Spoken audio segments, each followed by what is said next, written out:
साहिवाल से city TV Pakistan के नुमाइंदे खसूसी अरशद सरदार चौधरी की रिपोर्ट के मुताबिक साहिवाल डिवीजन में जखीरा अंदोजों से बरामद की जाने वाली गंदम से सस्ता आटा की तैयारी और फरोख्त का अमल जारी है। गैर कानूनी तौर पर जखीरा की गई जब्त गंदम से तैयार आटा की डिवीजन के तीनों अजला के सेल पॉइंट्स पर फरोख्त जारी है। सेक्रेटरी फूड पंजाब मोहम्मद जमान वट्टो की हदायत पर साहिवाल डिवीजन में जखीरा अंदोजों से बरामद की जाने वाली गंदम से सस्ता आटा की तैयारी और फरोख्त का अमल जारी।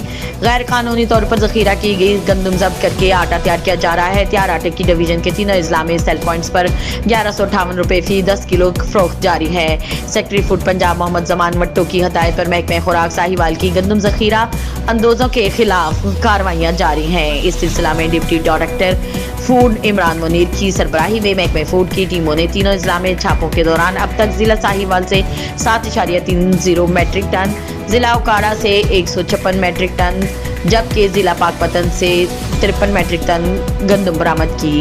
उन्होंने बताया कि बरामद की गई गंदम से आटा तैयार करके कंट्रोल रेट पर फरोख्त किया जा रहा है। उन्होंने मजीद बताया कि जब्तशुदा गंदम से तैयार करदा आटा के 10 किलो के 511 बैग्स जिला साहिवाल, 1960 बैग्स जिला ओकाड़ा और 2470 बैग्स जिला पाकपतन में सप्लाई किए जा चुके हैं। उन्होंने कहा कि शहरी हुकूमत की जानिब से कायम सेल पॉइंट से कंट्रोल रेट 1158 रुपए फी 10 किलो थैला पर आटा खरीदें और मुकर्ररा कीमत से ज़ायद कीमत हरगिज़ अदा ना करें। उन्होंने बताया कि ज़ख़ीरा अंदोज़ों के खिलाफ कार्रवाइयाँ जारी रखी जाएंगी।